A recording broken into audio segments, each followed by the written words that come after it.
तो दोस्तों आज हम फिर से आपके लिए लेकर आए हैं देश दुनिया की सभी ताजा बड़ी खबरें। फटाफट एक एक कर विस्तार से आज आपको बताएंगे, तो वीडियो को अंत तक जरूर देखें। दोस्तों वीडियो बनाने में हमें काफी मेहनत लगी है, तो वीडियो को दिल से लाइक कर दीजिए। दोस्तों पहली खबर में आपको बता दें कि हिजाब ना पहनने पर ईरान के राष्ट्रपति ने अमेरिकी महिला पत्रकार को इंटरव्यू देने से किया इनकार। बोले इस्लाम से बढ़कर मेरे लिए नहीं है कुछ, महिला को पहनना होगा हिजाब। पूरी दुनिया में हो रही है ईरान के राष्ट्रपति की चर्चा। वहीं आपको बताएंगे दोस्तों की NIA छापेमारी के विरोध में PFI ने जामा मस्जिद के सामने किया प्रदर्शन, RSS के खिलाफ जमकर की नारेबाजी।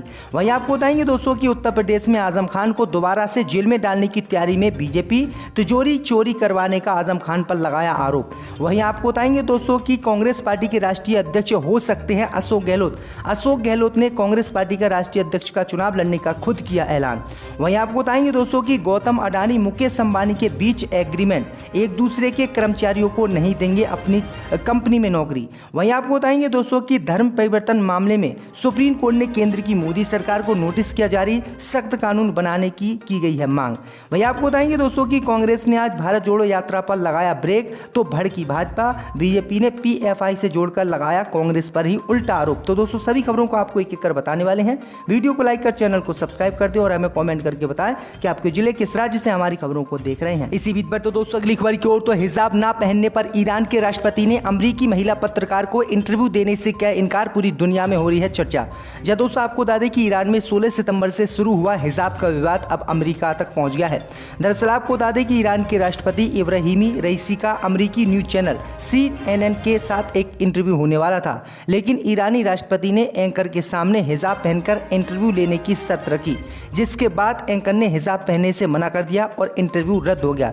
महिला पत्रकार इंटरव्यू के लिए रईसी का करीब 40 मिनट तक इंतजार करती रहीं, लेकिन ईरान के राष्ट्रपति इब्राहिमी रईसी इंटरव्यू देने के लिए नहीं आए। उन्होंने साफ कहा कि जो भी महिला पत्रकार है, अगर वो मेरा इंटरव्यू लेना चाहती है तो उसे हिजाब पहनना होगा, अपने तन को ढकना होगा, तभी मैं इंटरव्यू दूंगा, वरना अगर वो हिजाब नहीं पहनेगी तो मैं किसी भी कीमत पर उसे इंटरव्यू नहीं दूंगा। तो महिला पत्रकार ने हिजाब पहनने से इनकार किया, जिसके बाद ईरान के राष्ट्रपति ने उसे इंटरव्यू भी देने से इनकार कर दिया। मैं आपको बता दें कि जैसे ही इस खबर की जानकारी पूरी दुनिया को हुई, तो पूरी दुनिया में इस बात की चर्चा हो रही है और इब्राहिम रईसी का दुनिया भर के मुस्लिम लोग तारीफ कर रहे हैं। तो ये बड़ी अपडेट आ रही दोस्तों कि इस्लाम को लेकर ईरान सबसे ज्यादा दुनिया में कट्टर है, जबकि सऊदी अरब लगातार वाहियात काम करता जा रहा है। इसी बीच पर तो दोस्तों अगली खबर की ओर, तो NIA के छापे के विरोध में PFI का जामा मस्जिद के सामने प्रदर्शन, RSS के खिलाफ नारेबाजी।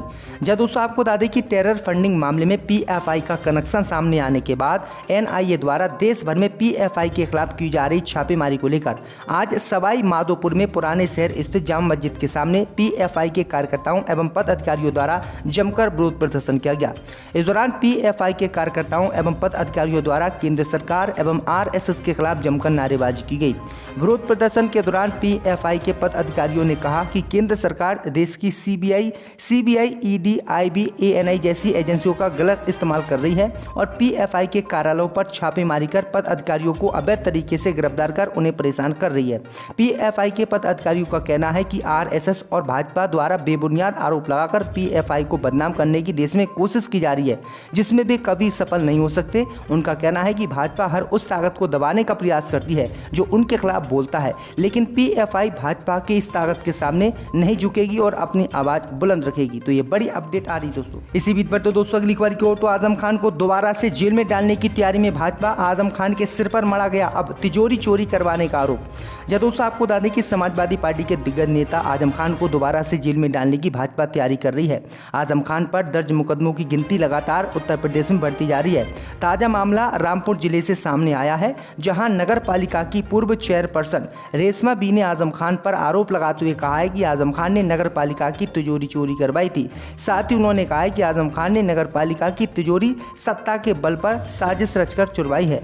वहीं अब रेशमा बी ने इस मामले में मुरादाबाद मंडल आयुक्त को प्रार्थना पत्र देकर तिजोरी बरामद करने की मांग की और साथ ही एक शिकायत पत्र भी सौंपा है। इसी कड़ी में रेशमा बी और उनके पूर्व विधायक पति ने मुरादाबाद कमिश्नर अंजने कुमार से मुलाकात कर कहा कि मैं नगर पालिका सदर की 2 बार चेयरपर्सन थी और मामले की जांच की जाए।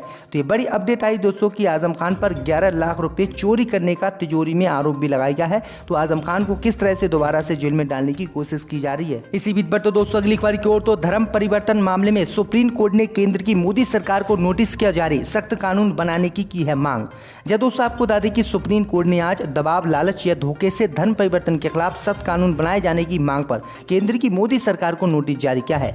याचिकाकर्ता अधिवक्ता अश्विनी उपाध्याय ने याचिका में ईसाई बनने का दबाव बनाए जाने के चलते आत्महत्या करने वाली तमिलनाडु की लवड़िया के मामले का हवाला दिया। इसी साल फरवरी में सुप्रीम कोर्ट में एक जनहित याचिका दायर कर तमिलनाडु के तंजावुर में कथित तौर पर ईसाई धर्म अपनाने के लिए मजबूर की गई 17 वर्षीय लड़की द्वारा आत्महत्या के मूल कारण की जांच की मांग की गई थी। वहीं आपको बता दें कि आरोप लगाया गया था कि ईसाई बनाने का इस लड़की पर दबाव बनाया गया था, जिसके बाद इसने ईसाई न बनने के चलते आत्महत्या कर ली थी। अब इसी मामले को लेकर कोर्ट में नोटिस जारी किया गया और कोर्ट ने अब केंद्र की मोदी सरकार को नोटिस जारी किया है कि लालच या फरेब या फिर धोखे से अगर किसी व्यक्ति का कोई धर्म परिवर्तन कराता है तो केंद्र सरकार इस पर सख्त कानून बनाए और हमें बताए कि ये कानून में कितने साल की सजा होगी, कितना क्या कुछ रखा जाएगा। तो ये बड़ी अपडेट आई दोस्तों। हिंदुवादी संगठन भी काफी समय से ऐसे ही कानून की मांग कर रहे हैं। उत्तर प्रदेश सहित बीजेपी शासित कई राज्यों ने ऐसा कानून भी लागू देश में किया है। इसी बीच पर तो दोस्तों अगली खबर की ओर, तो गौतम अडानी मुकेश अंबानी के बीच एग्रीमेंट, एक दूसरे के कर्मचारियों को नहीं देंगे नौकरी। जब दोस्तों आपको बता दें कि एशिया के दो सबसे रईस अरबपति गौतम अडानी और मुकेश अंबानी ने आपस में नो पोचिंग एग्रीमेंट किया है। इसके तहत अडानी समूह के कर्मचारी ना तो रिलायंस इंडस्ट्रीज में नौकरी कर सकेंगे और ना ही मुकेश अंबानी की कंपनी में काम कर चुके कर्मचारियों को अडानी समूह हायर करेगी। ये एग्रीमेंट इसी साल मई से लागू है और दोनों कंपनियों से जुड़े सभी कारोबारियों के लिए है।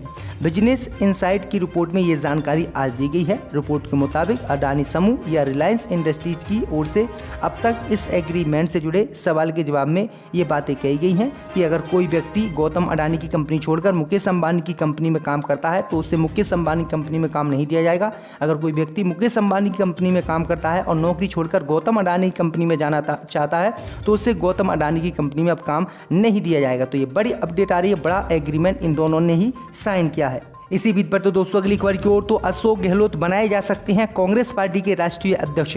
जब दोस्तों आपको बता दें कि कांग्रेस के अध्यक्ष पद को लेकर चुनाव होना है और ऐसे में उम्मीदवारों को लेकर जो कन्फ्यूजन था वो अब खत्म होता दिख रहा है। आपको बता दें कि राहुल गांधी अध्यक्ष पद का चुनाव नहीं लड़ने वाले हैं, जिसके बाद राजस्थान के मुख्यमंत्री अशोक गहलोत ने पार्टी के अध्यक्ष पद का चुनाव लड़ने का ऐलान कर दिया है। अशोक गहलोत ने साफ किया है कि वो अध्यक्ष पद का चुनाव लड़ने जा रहे हैं। अब तक अशोक गहलोत से जितनी बार भी उनकी दावेदारी को लेकर सवाल किया गया, जवाब यही आता कि राहुल गांधी को मनाने की कोशिश की जा रही है। गहलोत कल यानी 22 सितंबर को राहुल गांधी के साथ केरल में भारत जोड़ो यात्रा में शामिल हुए। इस दौरान राहुल गांधी को आखिरी बार मनाने की कोशिश हुई, लेकिन राहुल ने साफ इनकार कर दिया। इसके बाद गहलोत की तरफ से यह बयान सामने आया जिसमें उन्होंने साफ कर दिया है कि वो अध्यक्ष पद के दावेदार होंगे। तो ये बड़ी अपडेट आ रही दोस्तों कि कांग्रेस पार्टी का राष्ट्रीय अध्यक्ष अब कोई गैर गांधी परिवार से होगा, यानी अशोक गहलोत जो राजपूत समाज से हैं। अशोक गहलोत जो है कांग्रेस पार्टी की अब कमान संभालेंगे, यानी कांग्रेस पार्टी को अब एक राजपूत संभालेगा। इसी बीच पर तो दोस्तों अगली खबर की ओर, तो आर्टिकल 370 पर सुप्रीम कोर्ट से बड़ी खबर। जहां दोस्तों आपको बता दें कि जम्मू कश्मीर से केंद्र सरकार की ओर से हटाए गए अनुच्छेद 370 को लेकर कुछ याचिकाएं सुप्रीम कोर्ट में दाखिल की गई। इन याचिकाओं में सरकार के इस फैसले को चुनौती दी गई और इसे रद्द करने की मांगी गई। ऐसे में सुप्रीम कोर्ट ने आज इन याचिकाओं को सुनने के लिए हामी भर दी है। सुप्रीम कोर्ट ने कहा है कि वो दशहरे के बाद इन याचिकाओं को सुनेगा। सुप्रीम कोर्ट में 3 अक्टूबर से दशहरे की छुट्टी शुरू होंगी। इसके बाद सुप्रीम कोर्ट 10 अक्टूबर को खुलेगा। ऐसे में ये सुनवाई 10 अक्टूबर के बाद संभावित है।